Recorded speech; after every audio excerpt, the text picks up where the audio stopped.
Broadcasting live on YouTube, Facebook, and X. Here's your host, Andrew Romanella. Okay? Like, just get the hell out of here. Nobody cares what you think if you're not a Mets fan.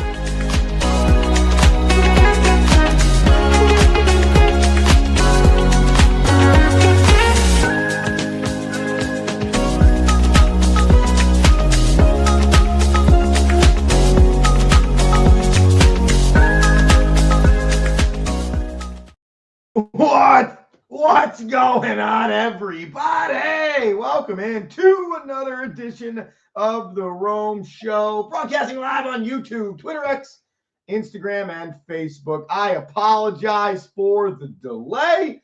The computer decided to crap out at about 7:28, and though I thought I could manage it, it didn't manage, and it went down at about 7:38.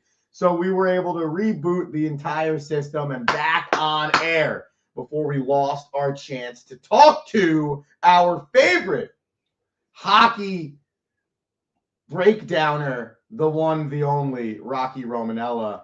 Remember, when we bring Rocky on the show, youtube.com/the Romanellas, Twitter, X, Instagram, the Rome Show 1, facebook.com/The Rome Show. Let's get it going. It's hockey time with Rocky Time.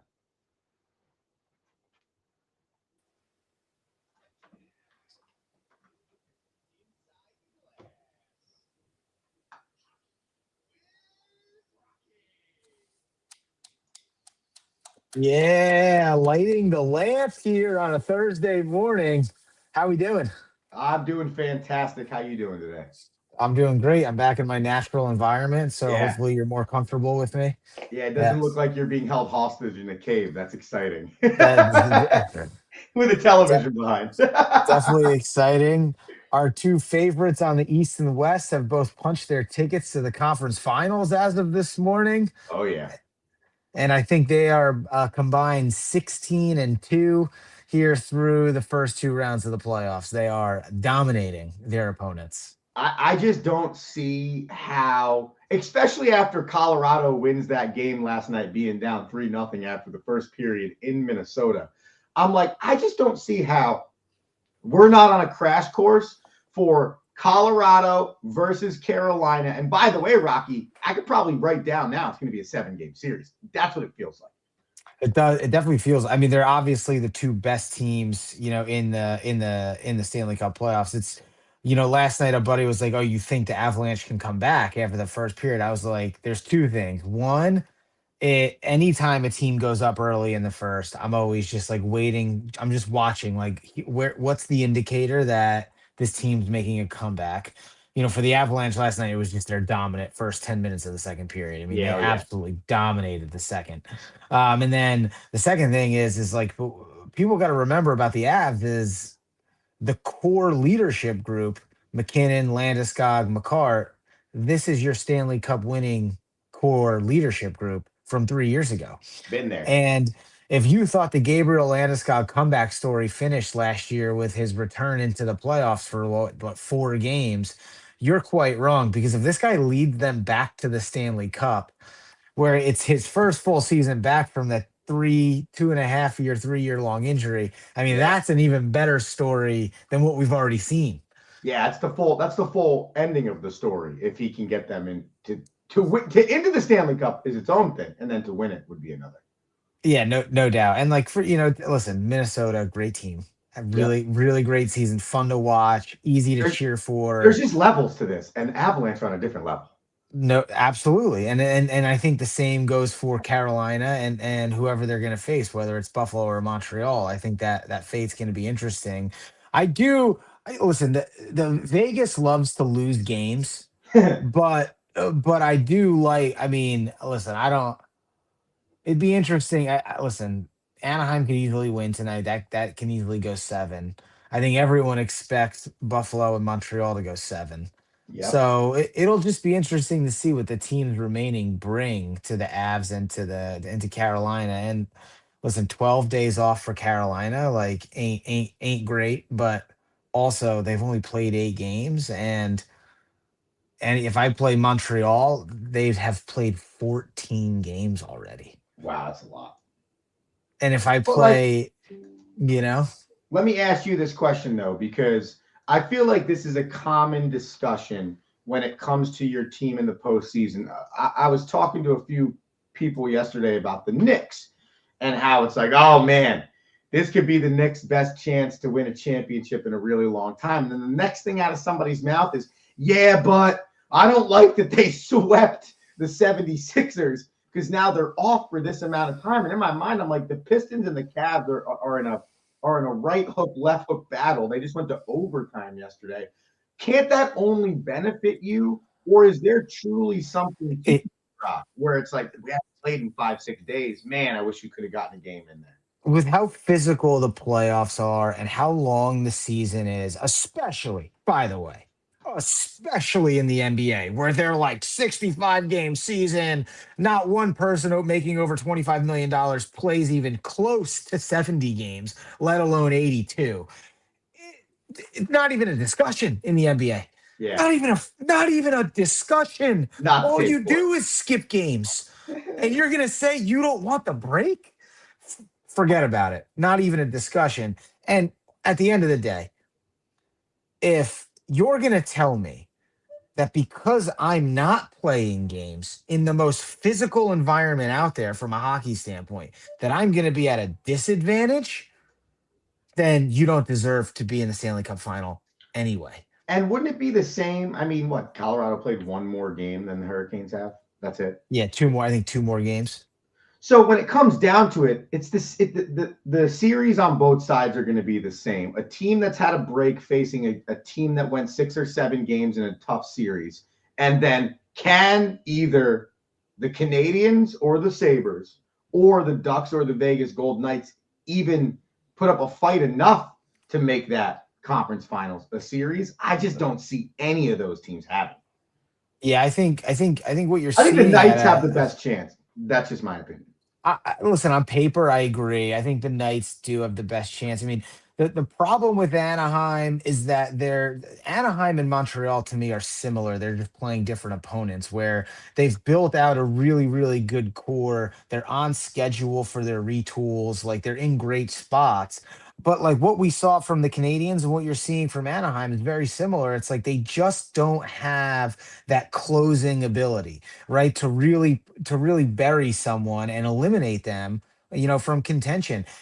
Montreal plays, in my opinion, the best game in the entire Stanley Cup playoffs that they had played in game 3. Like game 3 versus Buffalo was the best 60-minute showing that the Montreal have given me all playoffs. It was the first time they win back-to-back games. They're at home again in game 4, and they truly have an opportunity to put the nail in the coffin and send like this Buffalo fan base who typically is super negative, right? For 14 years, like here we go again, into a tailspin, and they dominate the first 2 periods of the game. Their power play is massacre. Buffalo did all but everything but try to lose the game. They get a ridiculous positive call in the goalie interference, which I'm happy to tell you why that's ridiculous. And they don't close them Challenge out. on the challenge, dude. So crazy. And Montreal doesn't close them out. Yeah. Right. I'm pretty sure Anaheim has given up a lead in against Vegas. Like they're just not closing these teams out. And that's what makes you nervous going into the conference final. Yeah, I agree with that. And I got to be honest with you. I think Martin St. Louis also just takes that team to the next level with how he coaches. And we've talked about this so many times on and off the air. But what a difference maker. I think in today's day and age of professional sport, the manager or the coach has kind of taken a hit in some of these sports. Either they get fired too quickly, or we don't think they do enough for the team, or we don't really give them enough credit. I truly feel like this Canadiens team with Martin St. Louis as their head coach, I don't see them even doing what they're doing right now if you remove him and put somebody else at the helm. Do you agree with that, or do you see that differently? No, listen, they're a great team. They're a really good team. They've got really nice depth. They've got good pretty good defending. I think they could use another piece on the back end, like from a top six standpoint, like another premier like defenseman along Lane Hudson. But I think they are good enough. I think that what you're seeing out of them is the experience. Again, it's like you got to put this team away. Like you just have to do it. Like, and Right. that's the difference between like look at Colorado in a game where they're down 3-0, They still put them right? away. No panic. I've Yeah. got plenty of time. My stars rise to the occasion. They Yeah. win me the game and they lead me into the conference final without having to take another. By the way, Kale McCarr is definitely injured. Yeah.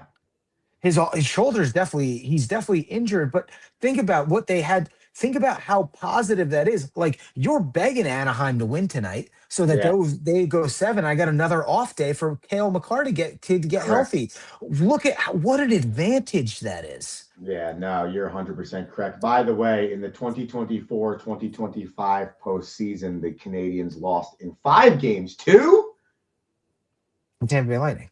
no, Oh, Carolina Hurricanes. no, I don't know. It's not the Washington Lightning? Capitals. I mean, yeah. How gross is that? That's gross. It's tough. That is gross. All right, what else you got for us on the National Hockey League before you get out of here?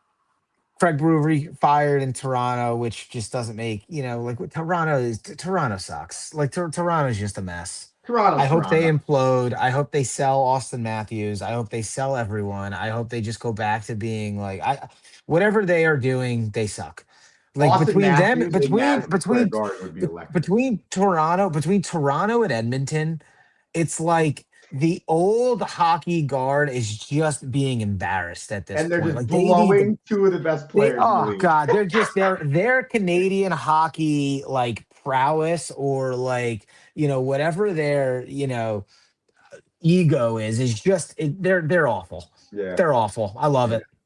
And I would love to see Austin Matthews get the hell out of there because one, I'm not even a Rangers fan. I just think he would be an attraction. He deserves a new test. Yeah. Right. I think his play in the Olympics gives him the right to go set the record straight on whatever the Toronto media has been putting out about his game.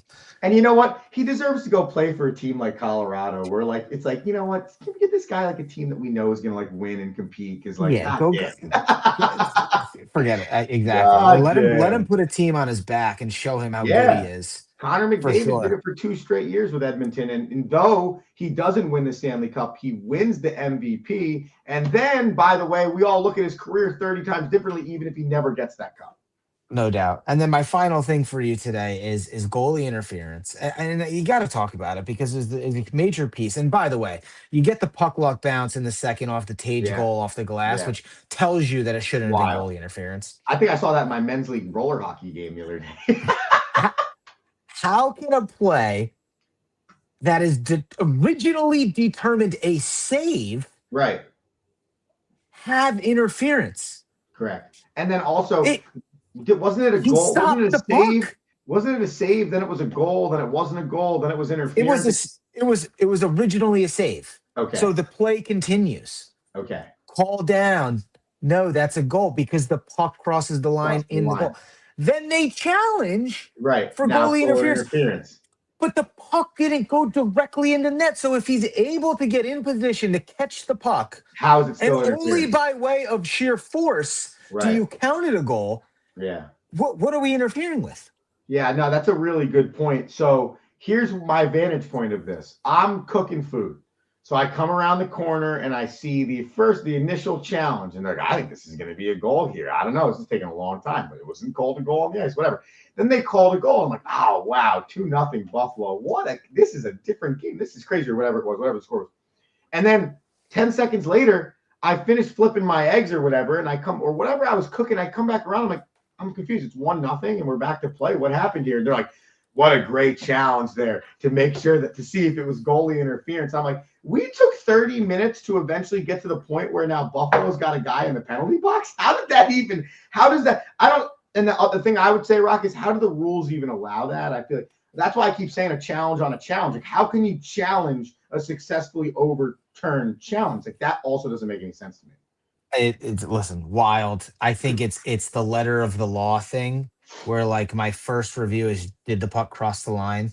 My second review was there goalie interference? And by But this letter of the law, because he touched the stick going across the crease, like that's technically interference, so but it what doesn't interfere with the goalie making the save. correct. I agree with that. What's the interpretation of the rule? Like, because in baseball, you have 5 seconds only initiated by the batter, If ABS. if How you're do in you the have that much crease, time if you're to in the challenge? crease and you impede the No, goalie's I mean ability to my time period to challenge. Like, how do I have that much time to be able to go back and challenge that there's a well, goal? it wasn't determined a goal originally, so you wouldn't have never challenged it because it was a save. Right. So then how does it get to the point of being challenged to be a Because goal? the second they determine it's a goal, I now am able to challenge. Right. But my point is the play goes on. It's a save. There's no challenge. Then they decide to challenge it because they thought it was a goal. What's the statute of limitations? So in that It was case, New York. no one challenges it. And when a goal like hits the back bar and they Oh, play got continues, it. That's someone where calls I was down and lost. stops the game. No, someone calls Got down it. and stops the game. It's like, hey, you got to go look at this. This is the I goal. thought We're wasting time. This play is irrelevant. Oh, I thought you threw a challenge Yeah. flag, and then this guy threw a challenge flag, and then they threw another challenge. No, because play Ah, continued.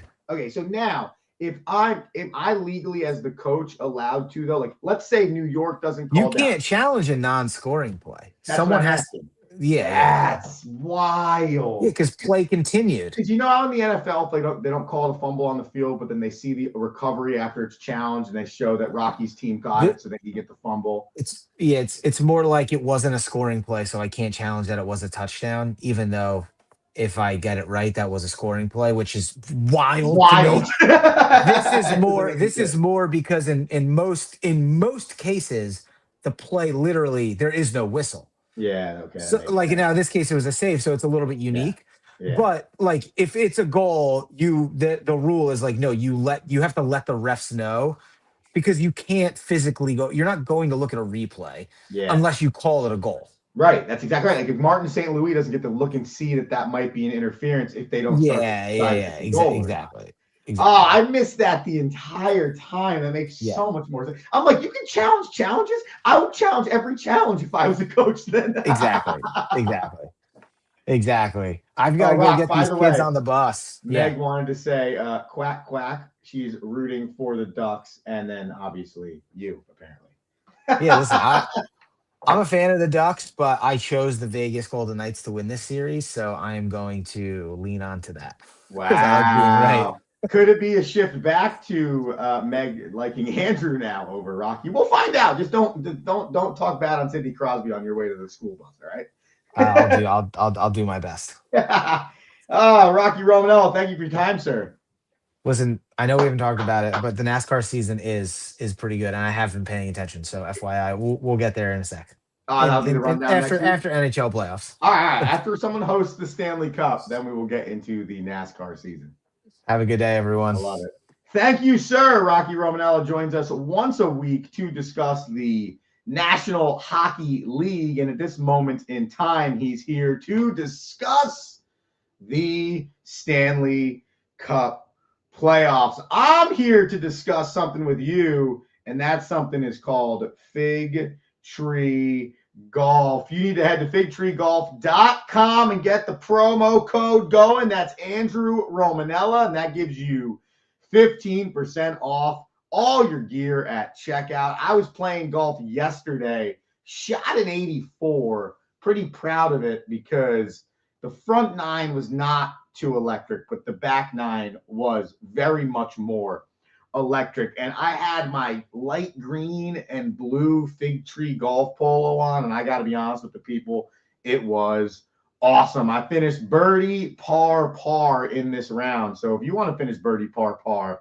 I'm not telling you that wearing Fig Tree Golf is going to do that, but it'll get you a whole lot closer because you're going to feel really good. figtreegolf.com, figtreegolf.com. Promo code Andrew Romanella at checkout at figtreegolf.com. We will be back after this commercial break.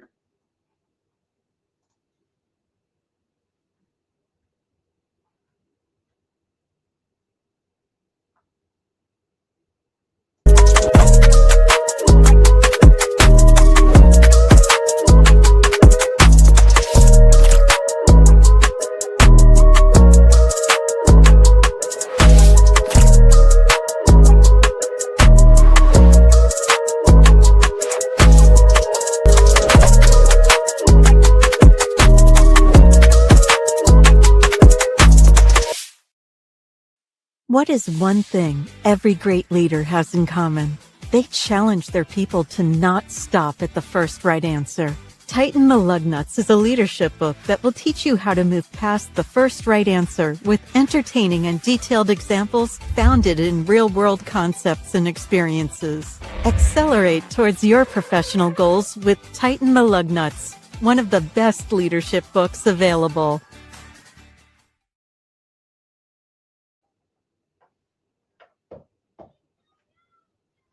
Yeah, it is. Welcome back into the Rome Show on a Thursday. I'm your host, Andrew Romanella. I got you for the next 10 minutes. Started a little late today, but who cares? Maybe some new listeners. If you are a new listener, youtube.com/the Romanellas. youtube.com/the Romanellas. Twitter X, Instagram, the Rome Show 1. That's Twitter X and Instagram, the Rome Show 1, the Rome Show, Facebook.com. Rocky, I don't know if you're still listening to the show after you have departed to get the kids to school, but you have officially been killed off by Meg. So welcome to my world. Okay, your choice of the Vegas Golden Knights does not seem to sit well with our friend from down under. So Meg, it sounds like Rocky's going to have to do a little bit of work next week to get back in your good graces, which, you know what? I'm here for. I'm here for because I'm starting the Sidney Crosby needs a monument outside of Pittsburgh Stadium website soon in honor of Meg, just to make sure she knows I understand where I've gone wrong in this relationship. I'll tell you what, the Pistons have gone wrong almost all playoffs in the National Basketball Association. Let's give you a rundown on what went on last night, because at one point in time, this series was 2-0 Detroit Pistons, and now, unfortunately, to their demise, it is 3-2 Cleveland Cavaliers. The Cavs have won 3 straight games. Last night, the Cavaliers had 4 different scorers with 19 or more points, 3 different scorers with 20 or more, and James Harden. Yeah, you heard that correctly. Give the guy his applause. James Harden led the way for the Pistons. He had 30 points, 8 rebounds, and 6 assists in this contest. Mitchell had 21 on 7 of 18 from the field, was 6 of 6 from the line. 4 rebounds, 3 assists. It was Max Strus, 20 off the bench, and that's a big key to this game. And then Evan Mobley with 19, 2 of 3 from beyond the arc, 8 assists, 8 rebounds for Evan Mobley. And that's the difference in this series. This is why the Rome Show podcast, if you ever listened to your podcast, I think it was a day or two ago, I made this point about the next round. If I'm the New York Knickerbockers, okay, and I am sitting there and I am waiting for a team right now to play, I think I would rather play the Detroit Pistons, okay? And at first, you're probably like, why, Andrew? They swept the Knicks in the regular season. The Knicks did not look good against the Pistons, right? But that was regular season basketball. And right now, the way the backcourt of Donovan Mitchell and James Harden is playing, they do not feel like a team that is slowing down. It feels like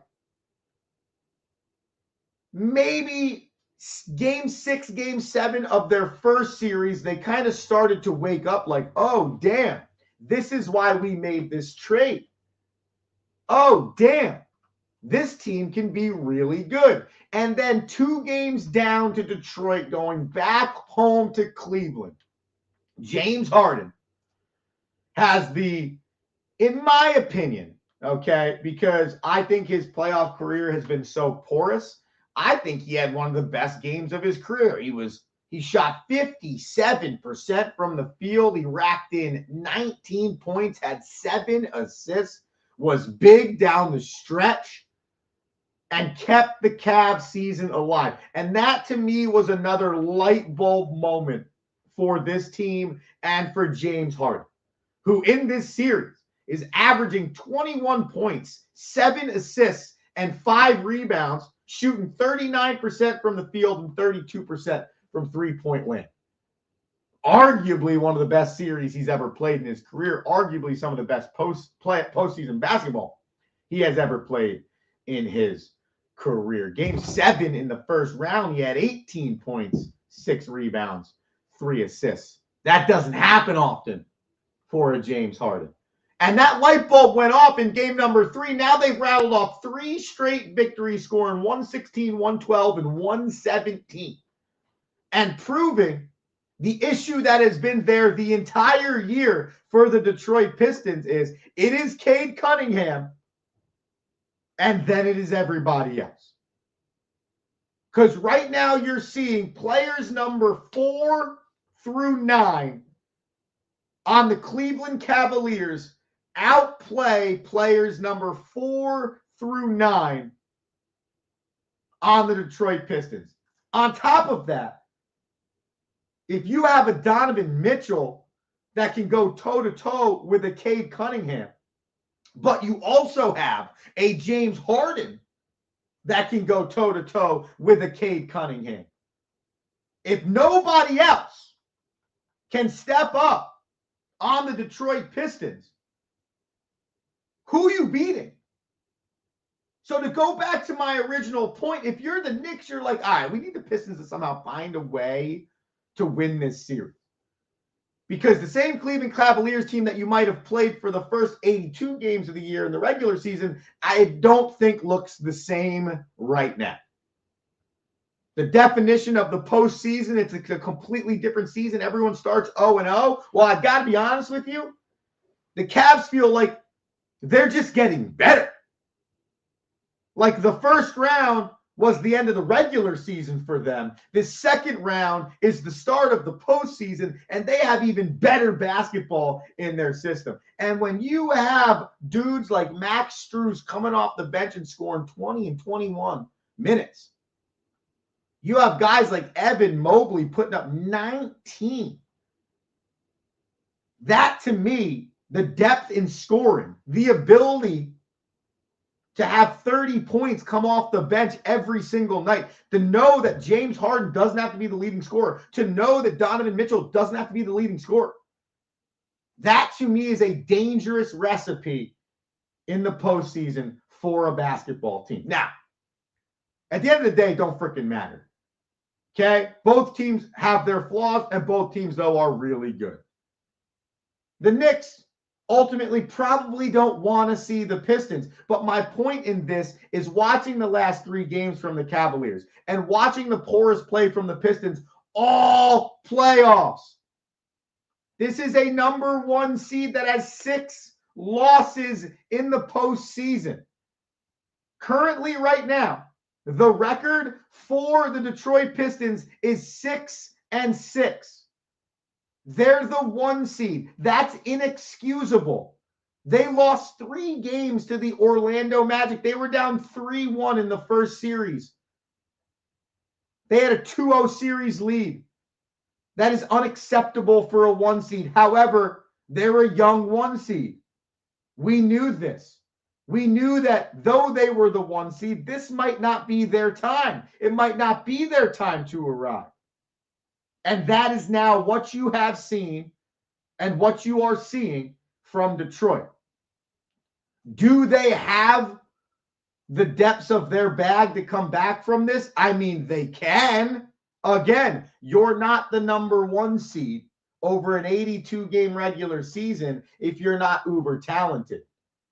However, right now, the playoff version of the Detroit Pistons is a 500 team.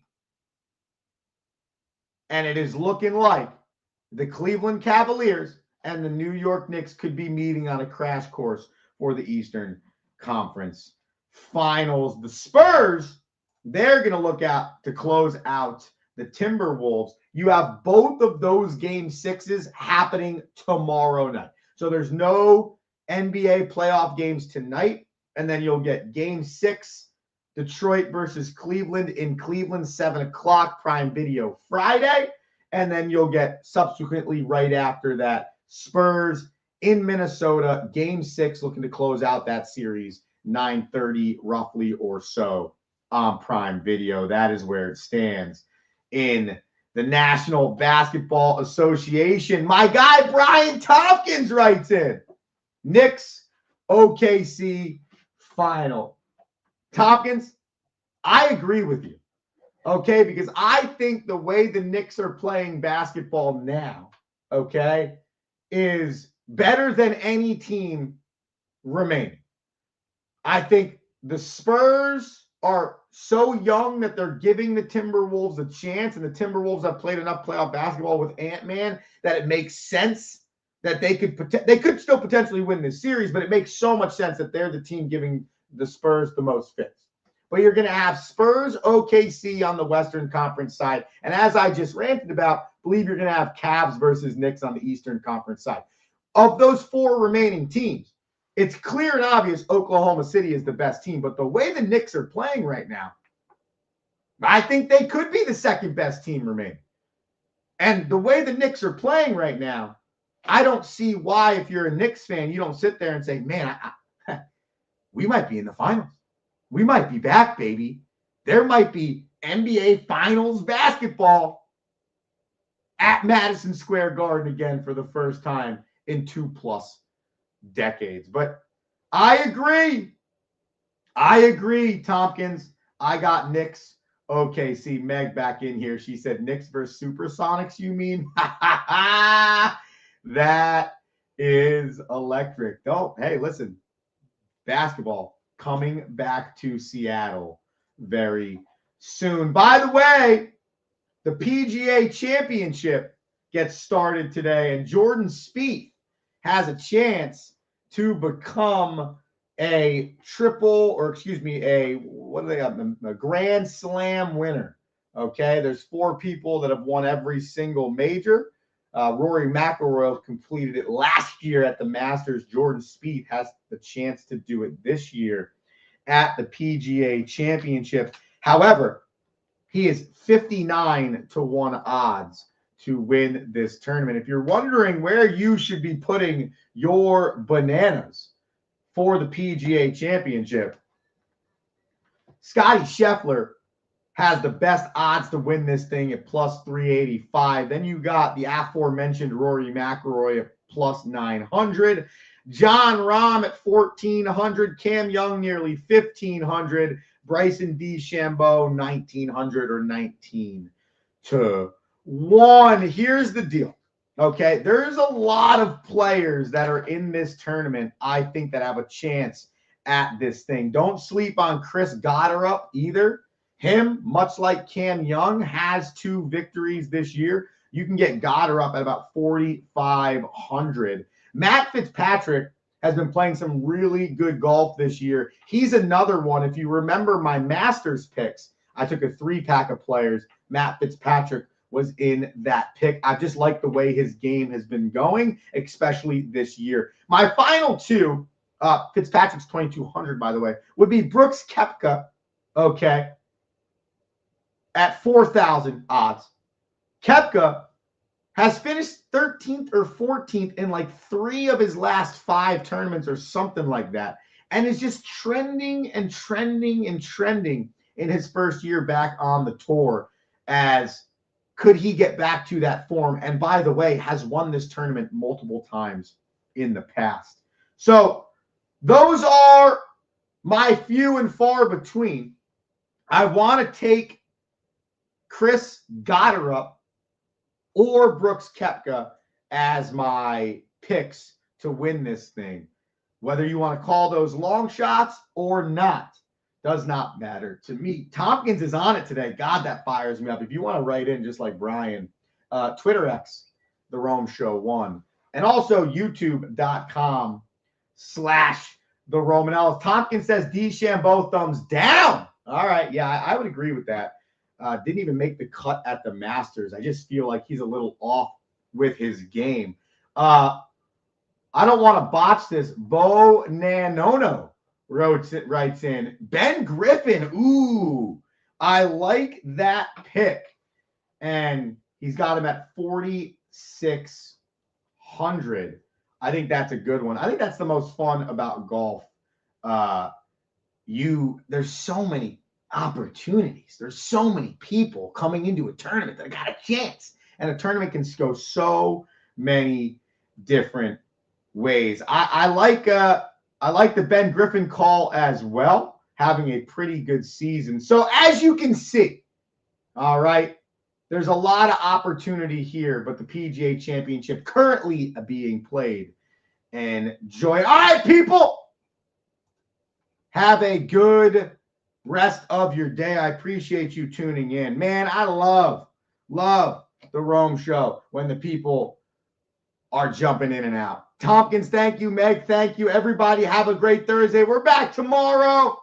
See you, everybody. Peace.